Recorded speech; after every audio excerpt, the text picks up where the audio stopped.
Buenos dias. Buenos- See, they got it. So as you heard Amanda say, today's a little bit different. If you look around, there's some people wearing some beige shirts, some people wearing purple shirts. You might be thinking to yourself, did I miss a memo about a uniform? And you did not. It's okay. But today is our Mexico meeting because this year, all these purple shirts you see sitting over here in this purple mass, we're able to go down and build 3 houses for people down in Ensenada. And so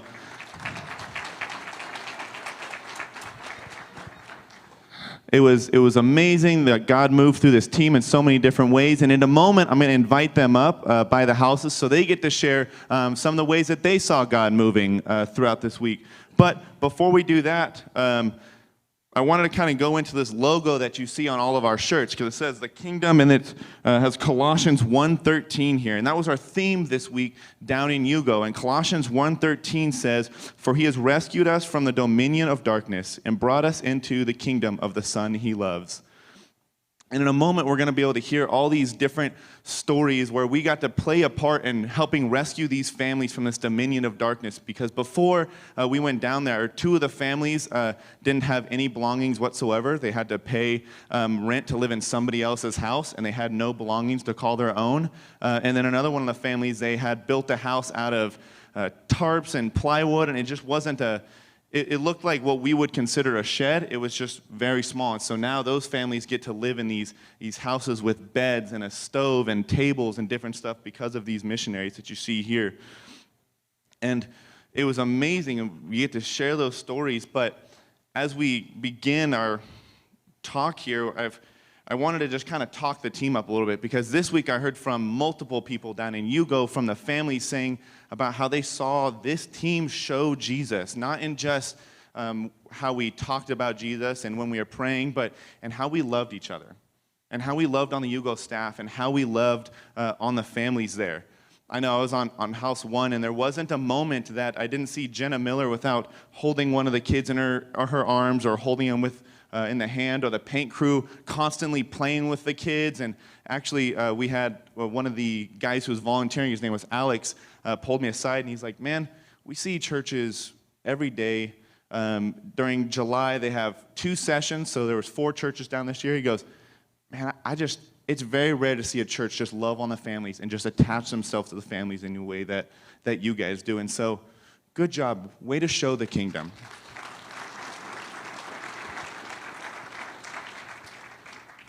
And although there was this small language barrier because they speak Spanish and we speak English, we did our best. We either relied on an interpreter, the people that knew Spanish, or we used a little bit of Spanish we were able to. And we went back to campus, and I saw some of the youth. They had Duolingo, which is a Spanish learning app, and they're just learning, and they're like, ¿Cómo estás? Okay, that's how are you? And so they were using the little bit that they could just so that we could try and bridge that gap. But when we got to the site, it felt like there was no barrier. It felt like these people were our family, and even though we didn't speak the same language, what we had in common was that we loved Jesus. And then when we got back to the camp, there was still no barrier. There wasn't any like, oh, okay, so the youth are going to be at this table, and then this is the Sam's Club. We were all together. You laugh, but I want everyone to know, at some point, I think me and Matt got fired by the youth, and they hired Winston. And you laugh, but I looked at Dave. I was like, Dave, can you back me up here? And he gave me one of these. You know. But that's what it means. That's what the kingdom is. There's no age barrier. There's no language barrier. There's no, oh, well, what about this? Well, what about this? We are all connected through one person, and that is Jesus. And so I wanted to say to everyone who supported us, whether it was prayers or coming onto the support page on Slack or financially, thank you guys. You supported us. You are what made this trip happen. And although maybe you weren't down with us in Mexico, you supported us in a way where you had a hand in this just as much as we did.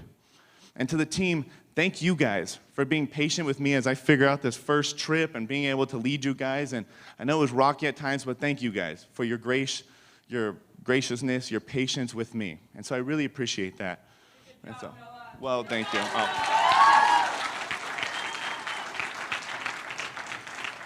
Stop it, I'm blushing. So before I invite the teams up, I wanted to kind of share how I saw Jesus this week. And so on our house, we had Sammy, who works for Hugo. He was our foreman. And then we had Alex, who was a volunteer working for Hugo. And at one point, it was on Monday, we were standing there, and the walls are going up, and the paint crew's going, and the cut team's cutting, and we're all standing around looking at the house and what we need to do next. And, oh, here's how we want to build the roof and this and that. And this thought hit me that in that point in time, there were 3 people. There were 3 guys. It was me, Alex, and Sammy from different places in the world who spoke different languages, from different pathways and how they got to Jesus and how they learned about him. And yet in that one moment, we're standing together, loving Jesus together. And God was able to take all these different journeys and all these different paths, and in one single moment, we were all standing together, building the kingdom as a team.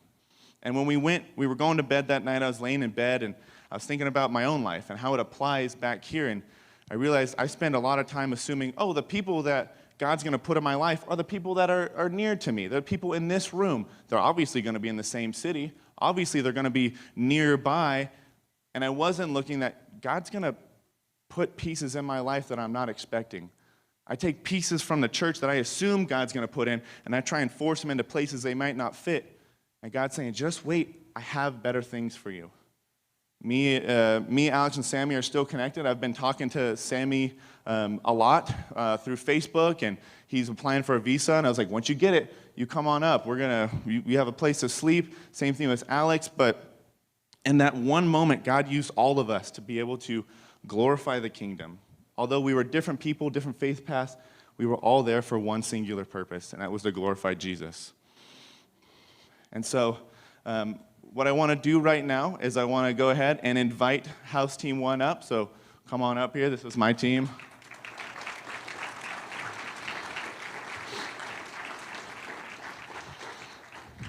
Because ultimately I could ramble on and on about this is how I saw God last week, but it's okay. There are so many better stories, and they speak way better than me. And so, yeah, this was a House Team. You don't have to be so far back. It's okay. They're not going to bite. It's okay. It's all right. I'll move this out of the way. All right, perfect. So this was House 1, and we had our family was a single mom. Her name was Laura, and then they had 2 kids, Daniel and I studied this. Carla. I knew it. I studied it, and then I got stage fright. So Carla, and they just we loved on them.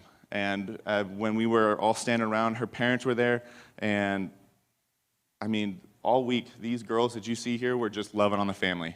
If they had a second where Ruth, who was unfortunately not able to be here today, they had a break from paint, it was like, okay, guys, go get water, go sit in the shade. They're like, okay, we'll go sit in the shade, but with the family.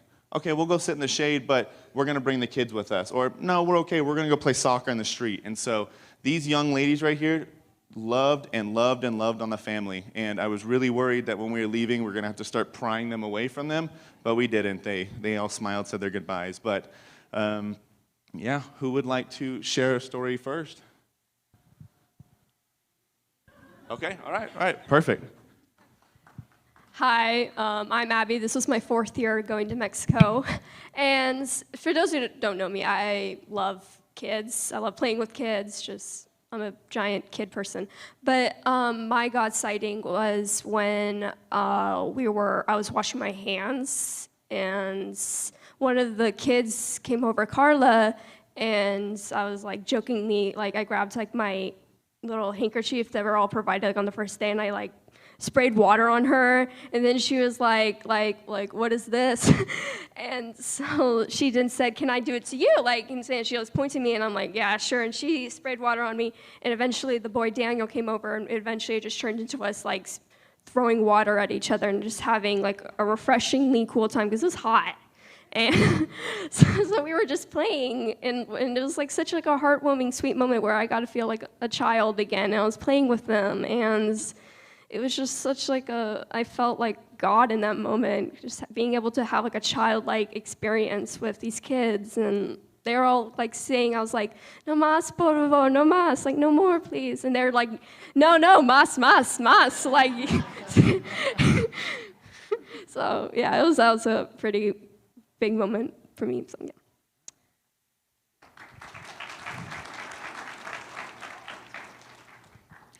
All right, so my name's Walter Miller. I used to go to Mexico with Clovis First Baptist when I was in high school, and then I took like close to a 30-year hiatus because I went to college and ran around the world with the Air Force, and now I'm back. And Mexico is still there, and they still have a lot of needs. But somewhere in there, my team found out that one of my guys that used to work for me nicknamed me Sir Talks-A-Lot. So I'm sorry, we might be going on a bit of a journey here. Things I learned in Mexico. First, I didn't know what a biter was. I'm ashamed to say that. I know what it is now. I know who biter is. But I didn't know what a biter was. I also didn't realize that not only can Sarah rock these boots she's wearing, but she can also work in those. That's pretty amazing. There was just so many things learned over the week. I have 4 kids. We took all 4 of them down there. I took my wife and daughter went on a separate team because HGTV lies. Husband and wife don't work on houses together.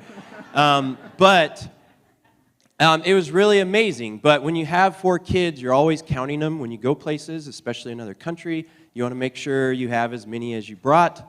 No fewer, no more, whatever. But I came back with like a lot of extra family. When we left, I'll be honest, I didn't know everybody. I certainly didn't know all the youth. I know them all now, and they're amazing, and they're all part of my family, and so that's great. God moments. Noah all week asked us to remember our God moments, so I got to run in the mornings and run out to the beach and see the sunrise. That's, every time the sun comes up, that's a God moment, especially on a beautiful beach. We actually had a burning bush at our house. So that's kind of a God moment. Noah and some other folks almost got it mauled by dogs. God moment, right? God stepped in and the dog stayed about that far away, but he was ready to eat somebody that day.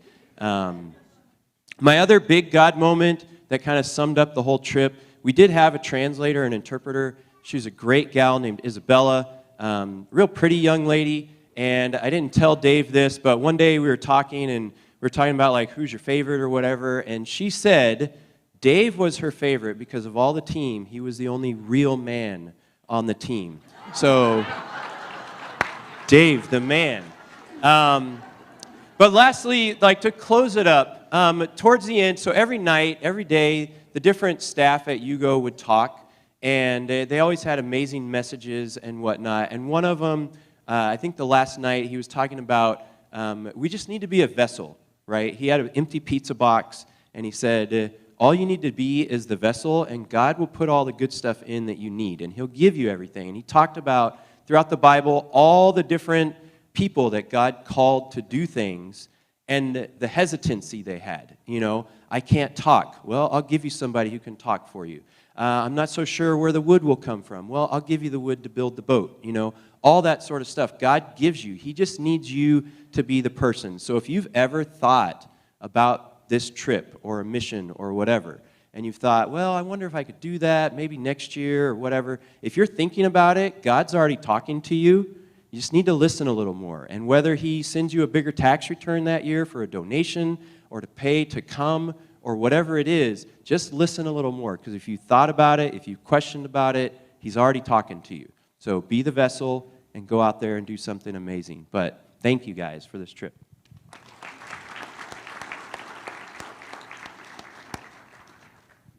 Hi, I'm Jenna, and this is my first year going. And before I left, Abby, she told me numerous times that, yeah, you're going to build the house, but one of the most amazing things is playing with the kids. And so I was super excited about that. But then, like, a week before the trip, I started thinking, like, I'm not going to be able to understand these kids because I only know a little bit of Spanish. But after the first day, Carla, the little girl, she came up to me when we were leaving, and I picked her up and I hugged her. And I put her down, and she wouldn't let go of me. And it was that moment when I realized you don't need to understand them. You just need to be with them. And it was pretty amazing. And the rest of the week, yeah, I always had her hand in mine. I was carrying her, and her brother was amazing too. And they'd come up, and you'd hug them. Some stuff you knew what they were saying, but yeah, a lot of it you didn't. But it was really amazing just being able to play with them, play soccer with them, and yeah, that's about it. Thank you.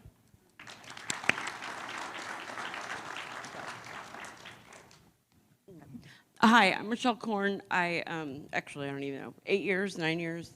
Anyway, my whole family goes, but today I'm representing the paint team, and these are the girls. Ruthie, my best friend Ruthie, was the paint boss this week, which is why I have a red shirt on, not a purple shirt. So anyway, I could sit here for hours like Ruthie and talk about how amazing these girls were, but and the entire team, it's magic. But these girls didn't sit still. They asked constantly, what can they do? Things got done. I think paint was painted the fastest it's ever been painted. Everything was done like at an amazing speed, but Ruth had so much fun with you girls, it's not even funny. She talked about them in the morning, at night, everywhere. But you guys want to get to know children, this is the place to do it on. They're not children, they're young adults is what they are. But this house blew us out of the water. It was, I don't know, probably the best year, and every year it gets better and better, and you want to say that. But this was an amazing, amazing year. Really got to know some people. But for the girls, from Ruthie, she loves you, she misses you already, and her paint team rocked. So. All right, we got time for probably about 2 more. Jeff, you want to kick us off? Yeah, my name's Jeff.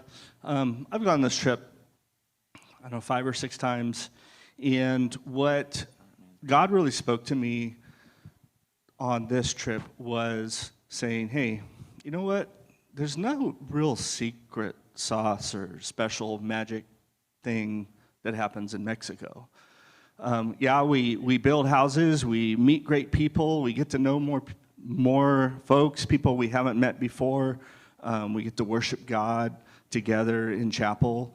But one of the things that I felt God speaking to me is the difference when you're here is you have eliminated some of your distractions. You are focusing on me every single day. You're starting your day in the Word, you're ending your day in the Word, and you're fellowshipping with people throughout the day and talking about God with people throughout the day. Some people know God, some people don't.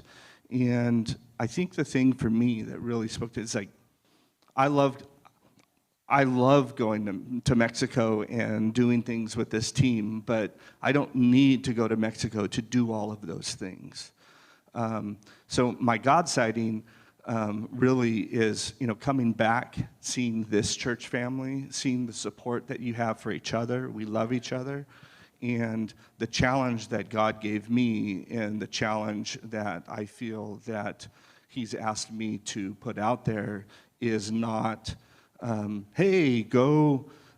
You don't have to go to a camp or to Mexico to experience God. You just have to be willing to open up your heart, start your day with Him, end your day with Him, and fill the in-between with a lot of Jesus also. And I really feel we could do that every single day of our lives. Mexico just sometimes reminds you that it's really not that hard. And that was what God spoke to me this year.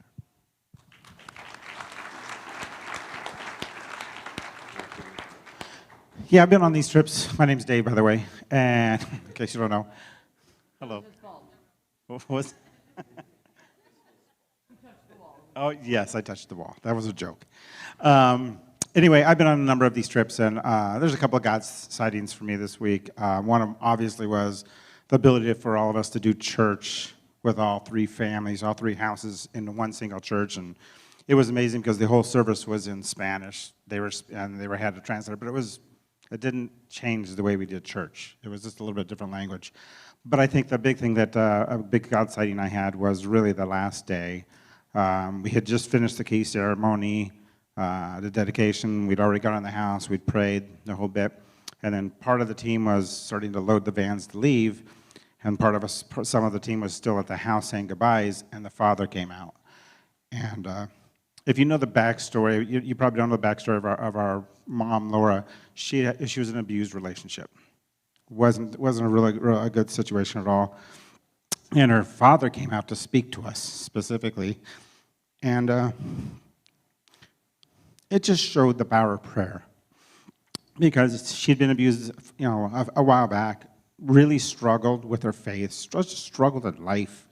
And as a father, he prayed specifically for her to get a change, something to happen in her life that gives her a chance, right? And it was neat. It was really neat to see him dote on his daughter and tell us intentionally what he prayed for and what this house meant to her and her family. And so, he admitted her challenges, and he also admitted, just like the pastor, her biggest challenge is now in front of her. What is she going to do from here with it? But it just really showed me the power of prayer. And when you really, really intentionally pray for something, God takes care of you. So.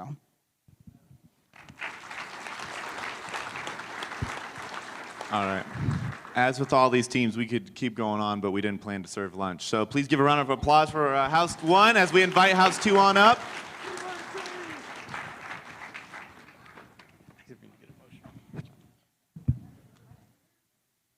Just want to say on Walt's story where we almost got mauled by a dog.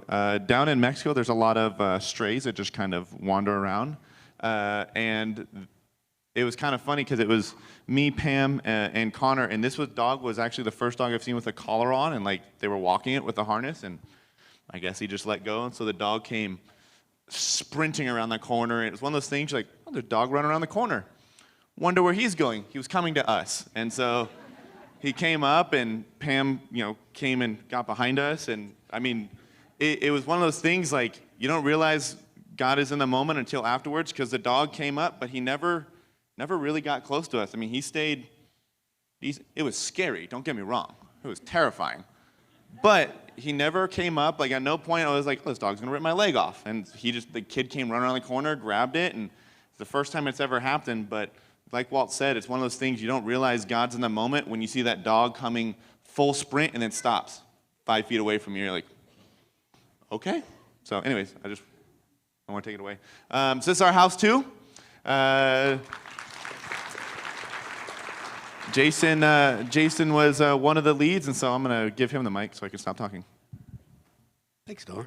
Yeah, my name's Jason Biter. I'm the biter. Thank you. Just known as Biter, right? I had the great privilege of being on this team this year, and what an awesome team they were. We had the Cata Gutierrez family, who had the dad Gambino and the mom Yasmin, and a little boy named, we called him Chickatine, right? That was his nickname, Chickatine. What did that mean anyway? Little one, that's right, thank you. My memory's terrible.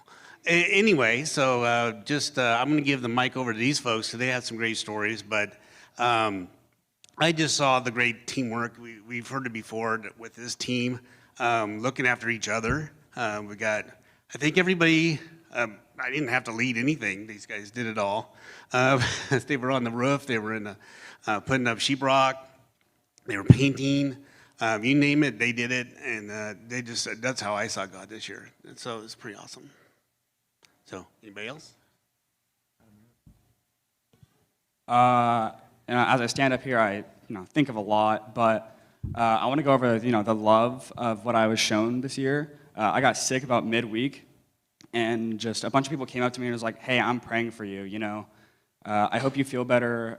I will give you whatever you need for medicine, liquid IV. Megan, I don't think she's up here. Is she here? No, she's at work. But I also want to point out the van rides. We had a very quiet guy in our house, and we nicknamed him Carrot because he looked like a carrot one day when we were on the roof. And first year, I was quiet my first year. I had basically no one. I mean, I knew my brother, but we're singing songs, and we made him our pianist, and he really got out of a shell the last couple of days when we were in dedication. Made some of us cry. I'll tell you that much. Not me. But yeah, he really grew this year, and I'm proud to say that as us youth were in the van, I'd like to take responsibility as Matt. But yeah, he really grew, and he showed God at the end of the week and just throughout the week, as well as this whole team showed to me and the whole family that we served.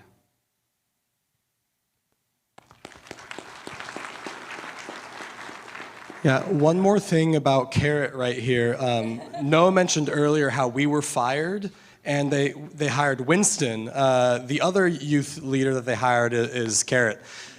So you'll be seeing a lot more of Eric and Winston, I'm sure. I made sure Winston was telling his wife, like, he's going to be busy Wednesday nights, and it's going to be good. But Adam actually mentioned the time spent on the roof, which is where Eric got that nickname too.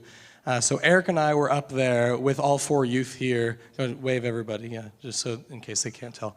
And I want to start by saying that this was, of all the years I've gone, and most of the years I've been on the roof, this year on the roof was probably the hottest temperature-wise that I've ever experienced on the roof, building the roof down there. To the point that, like, we're sitting or kneeling down and we're kind of like having to shift back and forth because it's just on fire. I think Carly had some like burns on her knees, through her pants and everything. But you may have seen this in the Mexico support group on Slack too, but like these 4 over here absolutely rocked it on the roof right there. And I felt like, yeah, give them a round of applause.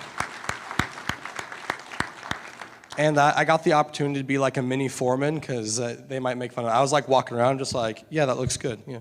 Oh, that looks cool. Oh, you need some nails? Like, here we go. And I did very little hammering as they like got this completed. And Eric too here, and that's, I saw a lot of different styles of leadership shine there too, which was really amazing to see as Eric and Jess on one side of the roof, getting that like completed.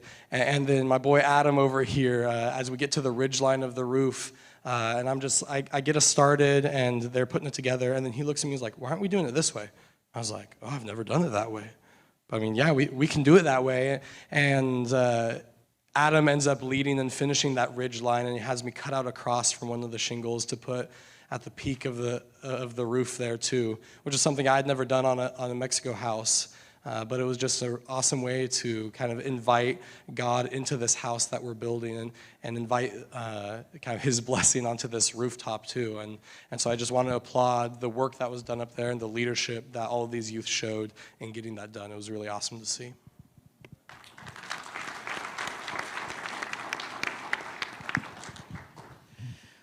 So my name is Eric. I don't necessarily talk much unless it's about something I like, such as rocks or dirt. So I guess my moment, so the whole thing for me going, I was very nervous about it. I knew that I was going to expect hard work, which was fine. But I was just nervous because I didn't know what else to expect. And my biggest thing there where I really saw God was as I'm serving this family who doesn't have much made us food. And it wasn't that they made us food, it was the little potato tacos that they made.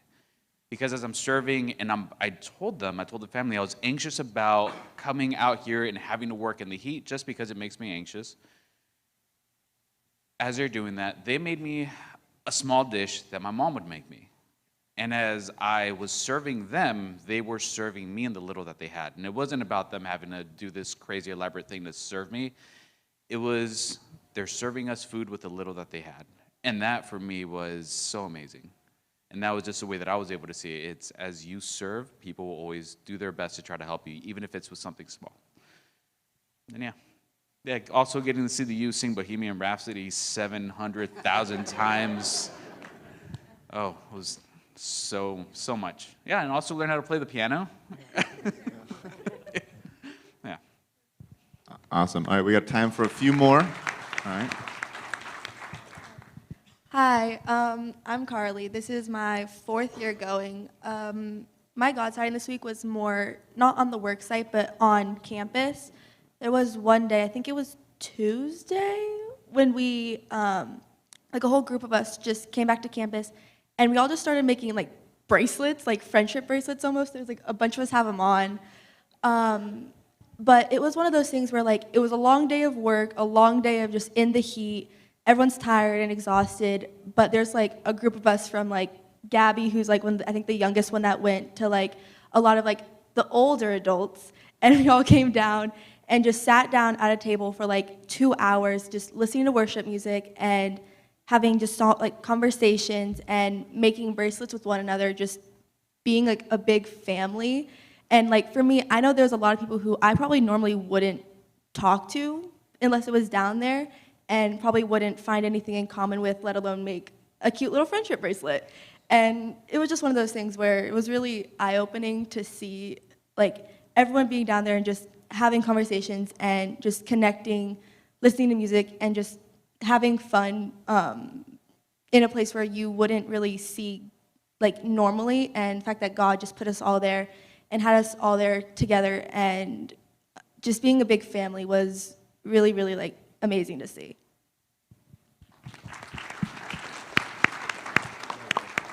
Okay. Hi, my name is Jess. This is my second year going, and both years that I've gone, I've gotten really attached to the kids. I love little kids so much. They are what I want to do. Like, I want to be a teacher. So this week, the little boy on our house, from the first day, he came up to me when we were in the circle meeting the family, and he just started playing with me. And I was like, oh no, here we go again. I'm gonna get way too attached, and it's gonna be great. But this whole week was me feeling like I wasn't doing a lot, but just playing with the kid, and I felt very like I wasn't doing anything. And then, I'm gonna cry. On the last day,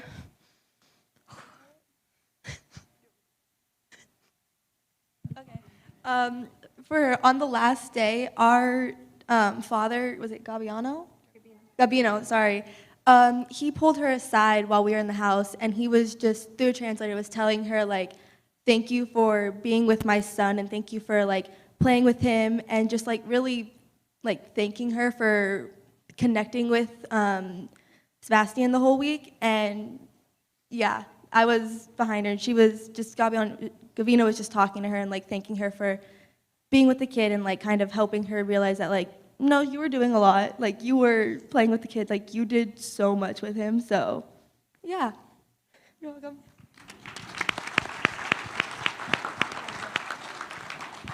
All right. Hi, my name's Amanda. This is, I think it's either my 8th or 9th year going to Mexico. And each year is so unique, and God speaks in so many different ways. Earlier, Biter said that he's like, I didn't do a lot.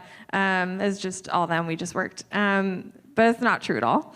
One of the things I really appreciated about our house this week is I don't think there was one moment that a person said, oh, I don't know how to do that, but I kind of want to try it, that they weren't given the opportunity to do it. There was no hierarchy. There's no task that is too big or too small. And I think that has a lot to do with a lot of the people in the leadership of this team that are saying, whatever you want to do, let's try it.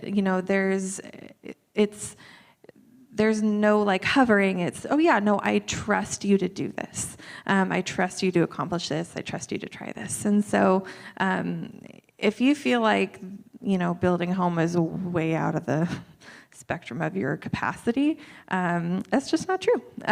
There's a lot of things that you can do, and I think that every single person on this team in different ways was just such an encouragement to me through this week, and I'm very grateful for how God moved, even if it was through meals or through words of encouragement in Spanish, and I'm just very proud of this team and the love that they showed.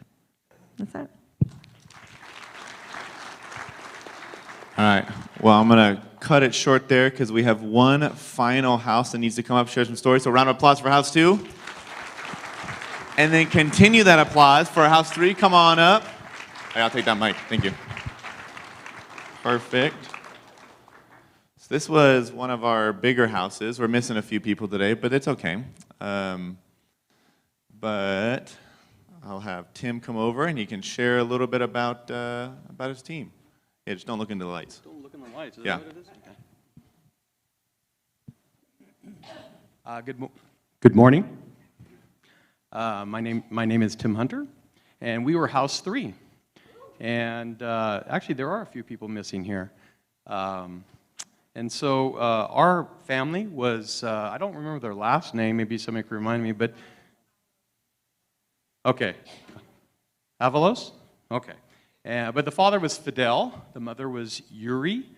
They had a son, Ezra, and a daughter, I'm looking at Shelby because I can't say that, Barbara. But all these words are in Mexican are a lot harder with the rolling R's and the rolling B's and everything else. So we got that down anyway.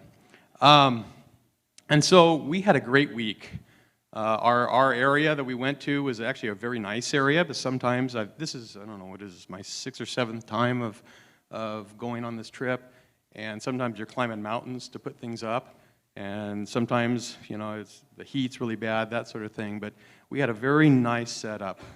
Our family lived with his father, with their parents, I believe. And his father was the pastor that we actually went to at the church on Wednesday night. And that was one of the highlights for myself, going to that church and just worshiping with other believers in Mexico. Some of the God sightings for me were, well, let me just step back a little bit. This year, I don't know why, but I've gone to this, I already said, 6 or 7 times. But this year, I wanted to kind of put a Bible verse to it. Why am I going? And so I thought about that all week.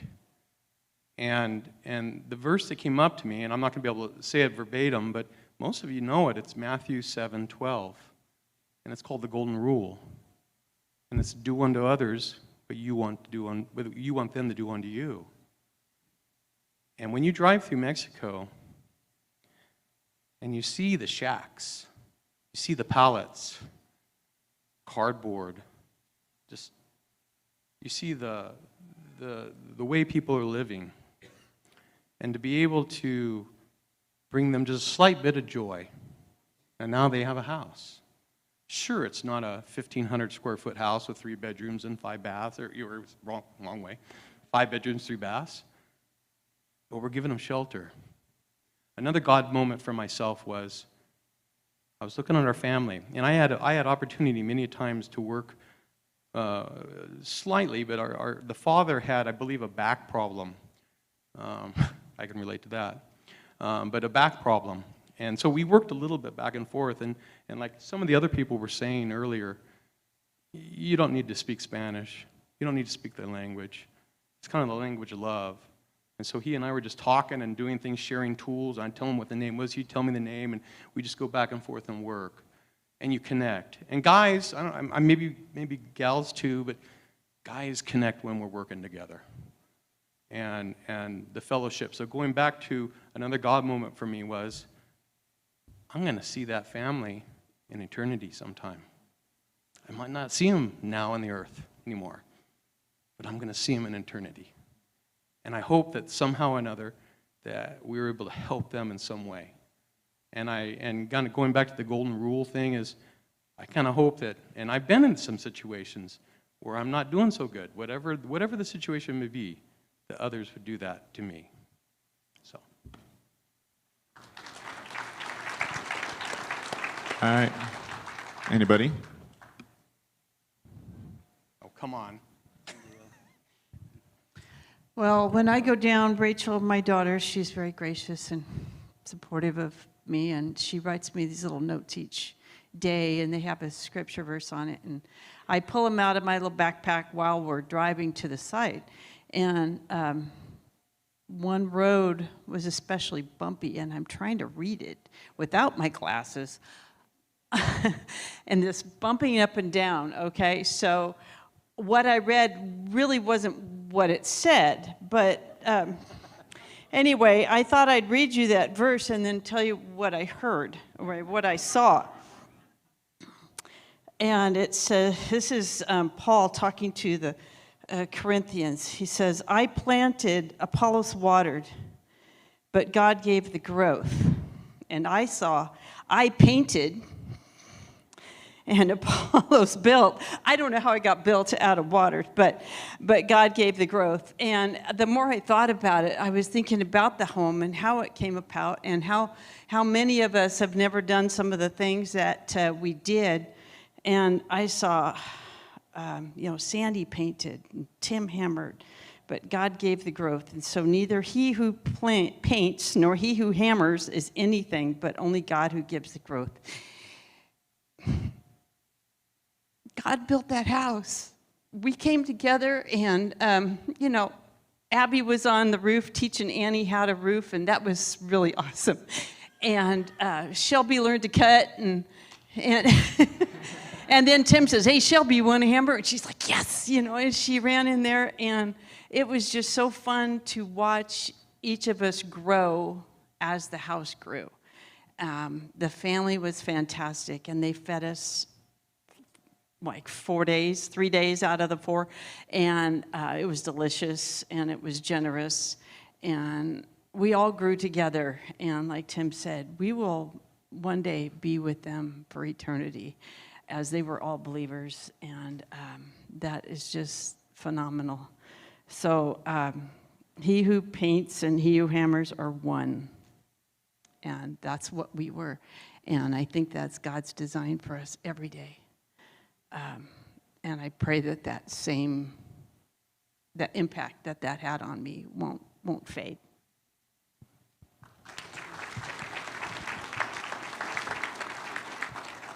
I feel like, they touched on all the important pieces. You guys did that very nicely. Thank you. For me, gosh, everything they said, but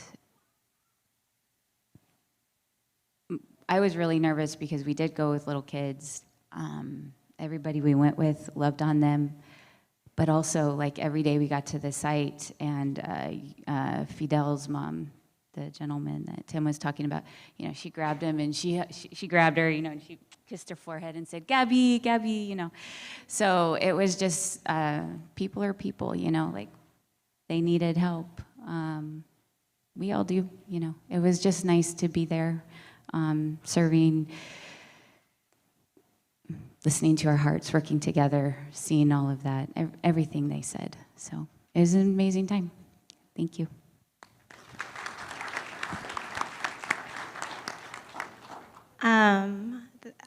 That was really loud. There's a couple moments that stand out, and something about this trip that always is a reminder of how much of a family the church becomes, not only when we're here, but especially when we're down there. And something that really stood out when we were on the site is there was a moment when Sandy, who isn't here, and a couple other people were, "Hey, where's Megan? Where's Megan? Where's Megan and Gabby? Where's Megan and Gabby?" And we couldn't find them for a second, and we look over, because where our house was located, where we were building, was right next to the pastor's home, and they had a trampoline, and we looked over, and Megan and Gabby and Yuri and Ezra, the little boy, were all over by the trampoline just kind of bouncing, and it was a really awesome moment of just seeing 2 moms and 2 kids, both speaking different languages, just entertaining each other, and the unity on that, and the language barrier didn't exist. But then, as well as like I said, the family unit that kind of forms while we're there. There was a moment where I got bit or stung by something, and I immediately was like, "Hey, Megan, I need you to come, hey, Megan, come and check on this really quick." And it was like no hesitation. And then when we're back at the campus on YouGo, there's never a lack of hugs, of laughters, of, "Hey, how are you today? Hey, how are you really doing?" And just, I think Carly touched on it that night where we're all sitting at the table and making bracelets and listening to worship music, and the conversation, it was just a genuine moment of fellowship without any pressure. And it was really beautiful to see. And then the last one that I wanted to touch on was when we were all at the church, Barbara, the baby on our house, she was 9 months old, and she was the friendliest thing on the planet. She would go to everybody. You could hug her, hold her, and I looked over across the aisle, and there was a group of our house sitting behind the family, and they were holding the baby. Our mom and Ezra were homesick, so just Fidel and Barbara were there, and they were holding her, and they held her for most of the service. And there wasn't they just passed her back and forth. And at one point she got a little fussy, and so they handed her off to dad. But for the most part, it's something you see when you're here on a Sunday. You get to see, babies being passed around, and regardless of the language barrier, it was the same thing in another country there. And so I think that was just an awesome moment to see how God provides the people that are needed when you need them, no matter where you are or what language you speak. So, yeah.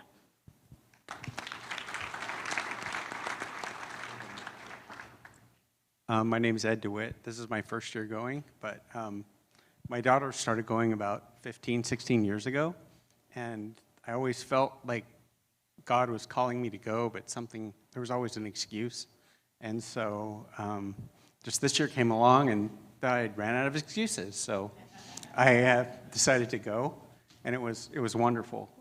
We had a really diverse group on our house, all the way from the youngest here, Gabby, who's 7, all the way up to Norm, who's 70, and has climbed Half Dome, I don't know how many times, but that's a different story.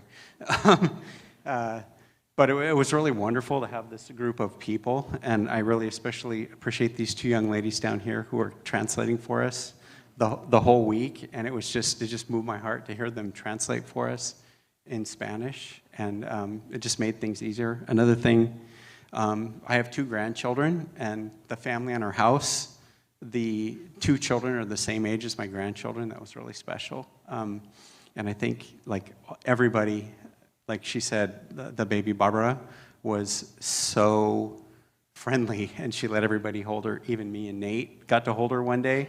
That was pretty special. And I just want to encourage anybody who's ever thought about going, don't wait 16 years of God tapping you on the shoulder, ignoring him.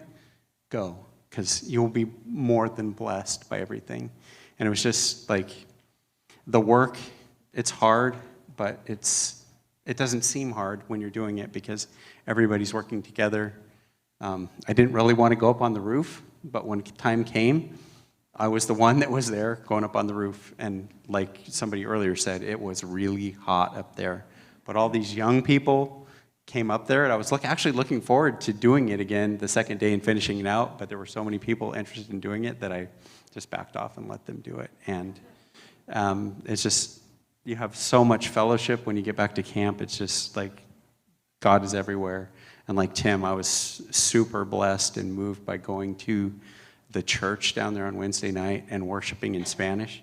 I don't speak Spanish, but I did my best to sing praise songs in Spanish, so that was really fun.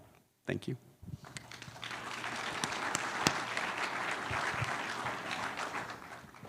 So hello everyone, my name is Shelby. This was my first year going down to Mexico. The first year I felt like I could make the decision and go myself. My family was really nervous about me going down to Mexico because when I decided, several months ago, Mexico wasn't the place to be, right? And so when I just kind of stuck to my guns and I'm like, God's gonna get me there. My church, FBCC, is going to call it, right, if it's not safe. Hugo's gonna call it if it's not safe, and I just kept trusting that I needed to go and I needed to be there. And I had the most amazing time there. I think the biggest God sighting for me was forming the relationship with everyone in purple shirts. Literally everyone. I have such a friend base here, right? Friend and family base that I didn't know I had. I've been coming to FBCC for years now, and I just kind of come into church and I just kind of run off. And Betty Jane isn't up here with us today. She had other obligations, but she's like, don't you run off anymore. You better say hi to me. And I'm like, okay, Betty Jane, okay, I got it. But even just God sightings, I'm going through the potential of changing my career, and I happen to get in a van with Tim, right? And Tim works with the company that I may be going into. And so just that, one little bit of God nudging me in places that I didn't know existed, just truly opened my eyes to the possibility of what happens in Mexico and what you form with the people that you go with. So again, I'll second what everyone else has already said. If you're considering going to Mexico, go. Don't hold back. You just need to go.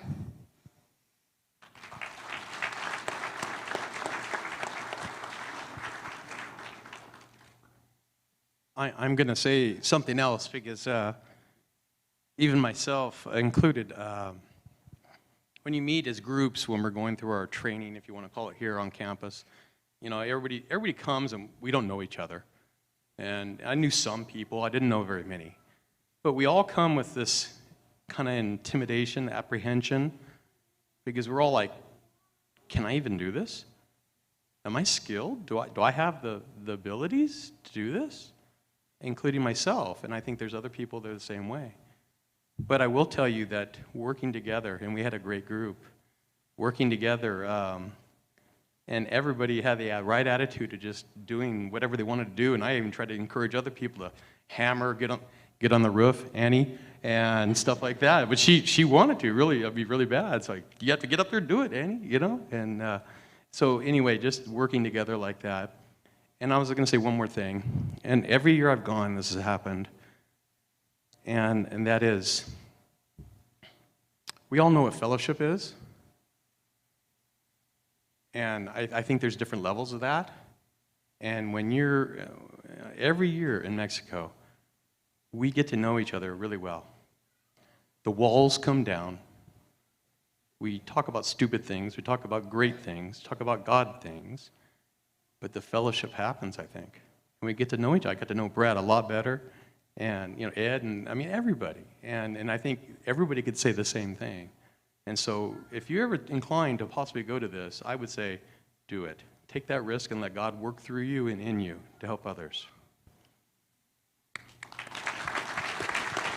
All right. Thank you, guys. Go ahead. One last round of applause for House 3.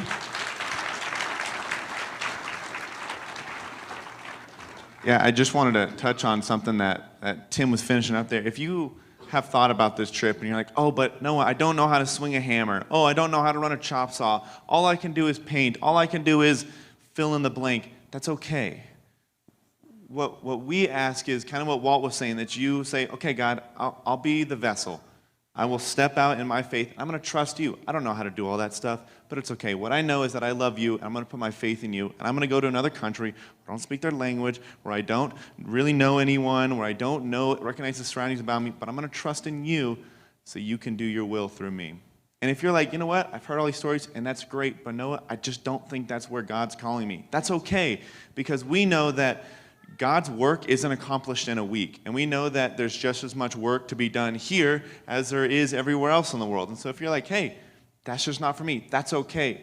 God has plans for you here or wherever else. And so I don't want you to hear all these stories and it's us saying, well, we went to Mexico, so you need to as well. We know that God's work is everywhere on this earth. But if you have that thought where you're like, man, I feel like God's calling me, come ask the questions. Any of these purple shirts would love to share a God story. Oh, hey, what about this? What did you do for food? What did you do about this? What did you do about this? We will help share any of those answers to help you feel more comfortable and then ultimately making that decision to stand out and trust God. But the biggest thing is, as we all came up and we were sharing stories, I hope what stood out is this wasn't a team of individuals going down to build houses in Mexico. This was a group of disciples going down to share the love of Jesus. We just happened to be building houses at the same time. And so you've heard the stories, and there's plenty more out there. Grab a purple shirt, and they'll share as many stories as they can if you have the time. But if you're curious what that looks like, we have a real quick video that just shows day 3 and 4. We have a full video that I'll post onto our Slack support page, Mexico Support Team. We also have a Facebook page, FBCC Mission to Mexico Support Team, where we'll be posting photos and different stuff like that. So if you want the full-length version, as well as the Yugo versions that they make, they'll all be posted there. But for now, please enjoy this video.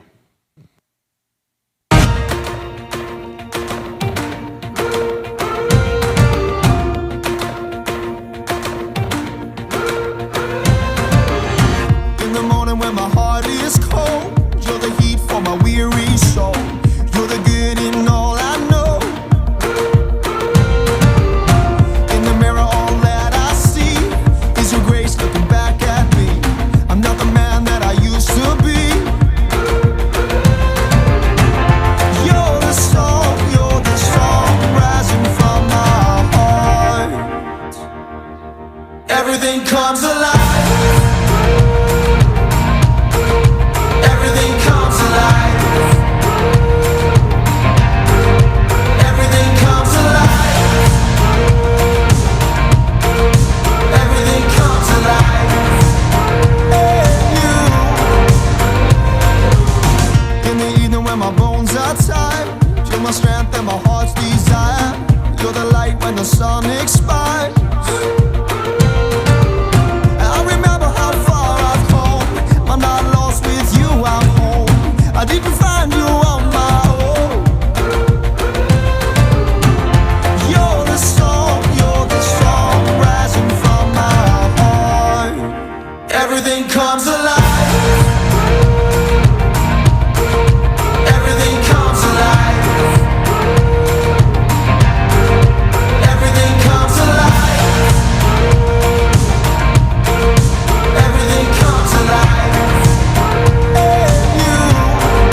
my days are done, I got a hope that I'm sure of.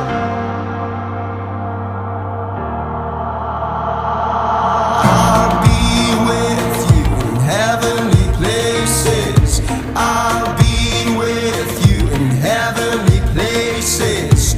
I'll be with you in heavenly places. Heavenly places.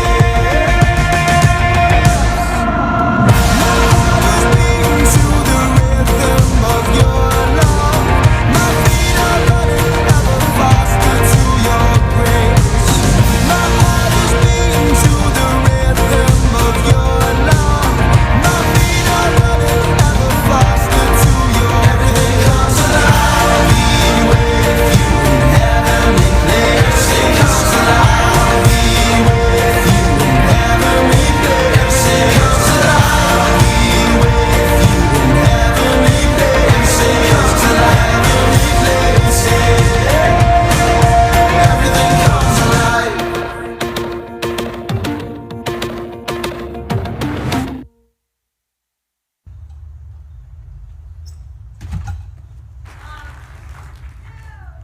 Where's everybody? Did I miss it? Noah? You told me the wrong dates. Next year.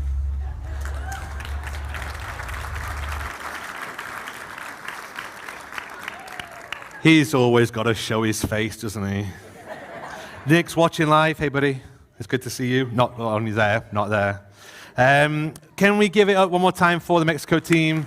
Thank you so much, guys, for going, for taking time to share all those wonderful stories with us. I expect you're all still very tired and recovering from a long week of high humidity. Not as hot as here, but more humid. And as everyone says, the heat in the valley is good. It's like being in an oven. I don't understand that, but that's okay. And I also want to thank you for taking time to go and be sent out from First Baptist Church Clovis, sent out from our church family to be a representative and a light to those families in Mexico. And we won't know until eternity the impact that is having. And I also want to thank all of you as well for sending this team, for all that you've done to support them in numerous ways. You've prayed, you've written notes of encouragement, you've given your money to help send these people on their way. And I know it's not just First Baptist Church of Clovis people who have been part of that support team. There are many guests here today, friends and family, who have also been a wonderful support to this team. So thank you all for doing that. Hey, Mexico team, give your supporters a round of applause too. But before we wrap up this morning, I want to spend a few moments, and I promise it's just a few moments, answering a question that I know some people ask. Why do we do mission trips? Why do we do this? Not just First Baptist, not just why does our church do mission trips, but why do Christians do mission trips, both short-term and long-term, in other countries at all? Well, before we answer that question positively, let me first begin by giving you some reasons why Christians shouldn't do missionary work like this. These aren't necessarily good reasons not to. They're not necessarily convincing, but these are the reasons that are often given when the idea of missions work is brought into question. And the first and most common reason that people give as to why we shouldn't do missions work is the cost. And this has some validity to it. If you were to take all the money that this team raised and that the church spent to make this trip happen, we could employ more than 5 people for a year at Ensenada's current average annual salary rate, which is significantly higher than what the minimum wage is in Mexico. Obviously, a good-sized portion of that money goes to the actual materials for the home, but the cost of transporting a team of over 50 people, as well as the food and the accommodation, just all adds up.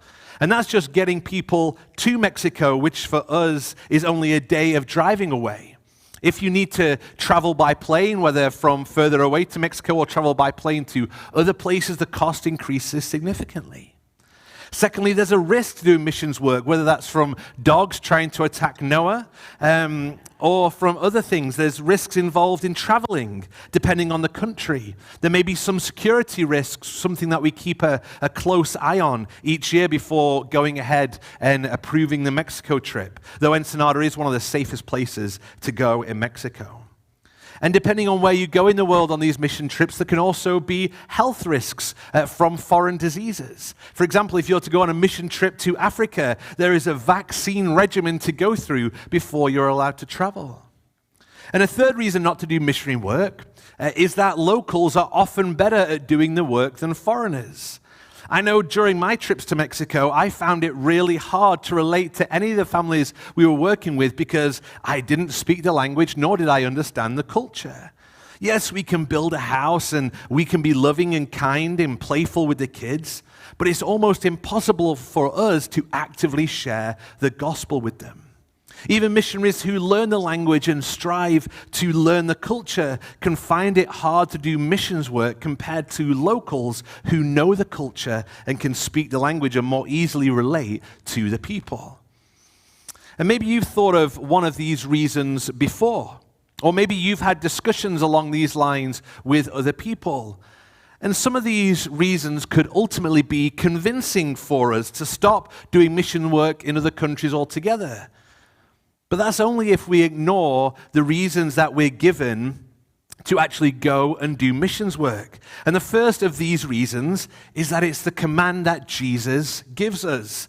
This is really the only reason that we need, though there are others. Jesus, our risen Lord, commands us to go and to be missionaries. And he never once limits the scope of our missionary activity to the nation of our birth. In fact, he does the exact opposite. When Jesus, just before he ascended into heaven, gave the Great Commission to his disciples, he said, "Therefore go and make disciples of all nations, baptizing them in the name of the Father and of the Son and of the Holy Spirit, and teach them to obey everything I have commanded you." Jesus didn't say, "Stay here and make disciples." He commanded his followers to go. He didn't limit them to just going around the nation of Israel, which would have been easier given that the main mode of transportation in those days was their own 2 feet. He told them to go and make disciples of all nations. It was a massive scope then, and really it's still a massive scope now. We also have another record of Jesus speaking to his disciples about this task in Acts chapter 1, verse 8. He says, "But you will receive power when the Holy Spirit comes on you, and you will be my witnesses in Jerusalem and in all Judea and Samaria and to the ends of the earth." Jesus doesn't exclude us from living on mission in our home countries or our hometowns, but he also calls us to go beyond there, to be his witnesses and proclaim the gospel to the farthest ends of the earth. Jesus commands us to go. This is really the only reason we need. We should just say, "Yes, Lord." But there are other reasons why we should do missions work. Another one is that it's the example that has been set for us throughout the New Testament. When Jesus called his disciples together, they didn't spend too long in their hometown or home city. Instead, they immediately began traveling. They began going from village to village to preach the gospel all over Israel and even into some of the neighboring Gentile territories as well. There were even times when Jesus sent out his disciples in pairs by themselves without him to go and preach the gospel and make disciples in lots of different communities. Then after Jesus rose from the grave and ascended into heaven, his disciples obeyed his command to go. Of the 12 disciples listed in the Gospels, we don't hear about the majority of them in the book of Acts. That's because they didn't stay in Jerusalem. They set off in all different directions to preach the gospel. Church history even records that Jesus' disciple Thomas, who was famous for doubting his resurrection, doubting Thomas, both Thomas and Bartholomew made their way to India. That's some 3,000 miles away from Jerusalem, where they were both eventually martyred for their faith. Even those who did stay in Jerusalem never seemed to stay put for very long. Peter is often recorded heading out on some kind of journey to either go and preach the gospel or to go and encourage the disciples wherever they were and around the nation. And then there's the obvious example of the Apostle Paul, who was sent out on various missionary journeys from his home church in Antioch. He traveled from city to city, spending anywhere from just a couple of weeks to over 3 years in that city, depending on the doors that the Lord opened for him. He traveled all over the Roman world and always wanted to go where the name of Jesus wasn't known. And then the greatest example of this going mentality of all is Jesus Christ himself, the ultimate missionary. He left his home in heaven to come to a very foreign place, the planet Earth, to not only proclaim the gospel, but to give us a gospel to proclaim through his death and resurrection. So not only is this idea of going a command, it's also the example that was set for us. But another reason to go is that mission work changes us. We heard that in the testimonies this morning. When we take part in missionary work, whether it's short term or longer term, it has a great effect on us personally. Firstly, it grows our faith. I know one reason you've heard that this is my 4th year, my 5th year, my 8th year, my 12th year going to Mexico is because they go back because of how much it grows their faith each time they go. Going on a trip like this gets you outside of your comfort zone. And that's always a great opportunity to grow. Especially when people go on a mission trip for the first time. They don't know what to expect. And so they really have to depend on God. It's a depending experience, a trusting experience. And anytime we're made to depend more on God and less on ourselves, that is a really good thing. But another huge benefit to going on a mission trip is that it helps you build a foreigner mindset. The problem with not going and always staying home is that it's so easy to fall into thinking that this world is our home. But that's not what the Bible teaches us at all. In 1 Peter 2, the Apostle Peter writes this, "Dear friends, I urge you, as foreigners and exiles, to abstain from sinful desires which wage war against your soul. Live such good lives among the pagans that though they accuse you of doing wrong, they may see your good deeds and glorify God on the day he visits us." We are foreigners here on this earth. Whether you're in another country, whether you're tucked up in your bed here in Clovis, this world is not our home. We are foreigners and we are exiles, awaiting for the Lord to take us to our true home in his eternal kingdom. And just like you wouldn't go on a short-term mission trip to Mexico and really settle in, bringing all your belongings in a U-Haul and setting up your dorm room in Ensenada just to look like your room at home, you wouldn't do that for just a week. As Christ followers, we shouldn't get too settled in to this world. And so when we go on these kinds of trips, it reminds us, it helps us to build that foreigner mindset. Because we're here for a job, and that's to make disciples until he comes. Ultimately, when we become part of God's kingdom, he immediately calls us to work to help to build that kingdom. And that's the word that has been at the heart of this year's Mexico trip. You've heard it a few times. It's the theme of the week down at Yugo. That's why it's printed on the t-shirts, the kingdom. And we've read it a couple of times this morning from Colossians chapter 1, verses 13 and 14. "For he has rescued us from the dominion of darkness and brought us into the kingdom of the Son he loves, in whom we have redemption, the forgiveness of sins." We've been rescued from one kingdom, the dominion of darkness, and we've been brought into another, the kingdom of Jesus Christ. And as soon as we make that transfer, Jesus puts us to work by using us as his hands and his feet and his mouthpiece to expand that kingdom. As we like to say around here, we're called to be disciples so that we can make disciples in all the nations because Jesus is worthy of all praise. And so we're going to keep doing these mission trips. And I'm very excited to announce that next year, Lord willing, we're going to be expanding our mission trips as well. And so here's the plan, and this might kind of sound a bit Andy crazy, but here's what I want us to try and pull off next summer. So it all starts with VBS next year, where we're seeking to make disciples in our own community, helping the kids to grow as followers of Jesus and equipping the parents to disciple their kids as well. That's going to be the week beginning June the 17th. Then the following week, we are going to be sending a team to Eastern Uganda to work with Matt and Shelley Actis, who were the missionaries who came to visit us in March. Hopefully you'll remember their phenomenal ministry that they're a part of, and they're excited for us to come and join them at the end of June. Then during the first week of July, we're going to be sending a team to work at the Oaks Christian Camp in England. Yeah, Naomi's excited to go. So during the first week of July, the first couple of weeks of July, they closed down camps to do some major projects all around the campus that we can be involved with. And given that it's the first week of July, you could be spending 4th of July next year in England. And we'll even allow you to shoot off some proper fireworks into the night sky. And then the week after that, we're going to be sending a team back to Ensenada, Mexico, to build more homes for needy families in those communities. So next summer, we're going to be having teams involved in kingdom building in 4 different countries over 4 weeks.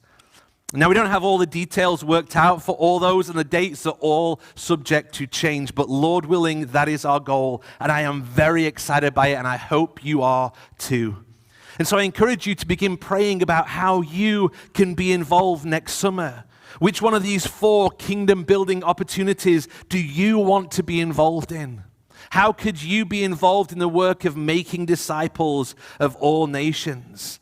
It could be possible to do all 4. That would be an unforgettable month of your life. If you're able to do it, I would highly recommend it. You'll be exhausted, but it'd be awesome. But we do have a scheduled meeting after church on October the 15th, where we'll hopefully have many more details about these different trips and have things more firmly finalized. We'll remind you of that close to the time, but you can get that on your calendar now. That's after church on Sunday, October the 15th. But with that, I'd like to invite the worship team back up as we sing a song to praise Jesus as we close, because as we say, Jesus is worthy of all praise. And we're going to sing a song called God So Loved, which is based on that famous verse in John 3:16. For God so loved the world that he gave his one and only Son, that whoever believes in him shall not perish, but have eternal life. And so let me pray as we get ready to sing. Father God, we praise you that you are a massive God with a massive heart for this world. We praise you and thank you that you love people from every nation, tribe, tongue, and language. And we thank you for using this team this week in the lives of these 3 families in Mexico. Father, we're so thankful that you have used them and sent them, and that we as a church have been able to support them in that work. And Father, you know our heart's desire for next summer, that we want to go into more places, both locally and internationally, to make disciples, to be involved in your kingdom building work. And so we pray that you'd help us to bring these plans to fruition. And this time next year will not just be celebrating the work we've seen you do in Mexico, but the work that we've seen you do in different countries around the world, including here in Clovis. And so I pray, Father, that you would be working in us and through us, that you'd move in us to go, that we would go into this world, whether that's going into our neighborhoods, into our workplaces, into our schools with this missionary mindset, with this foreigner mindset, or whether it's going to different nations to go and make disciples for you. Father, we pray that you would call us to go and move us to go, so we can be involved in your kingdom building work until you come and take us to be with you in your eternal kingdom. And so we ask for you to move in us and through us, Father. We ask in Jesus' name. Amen.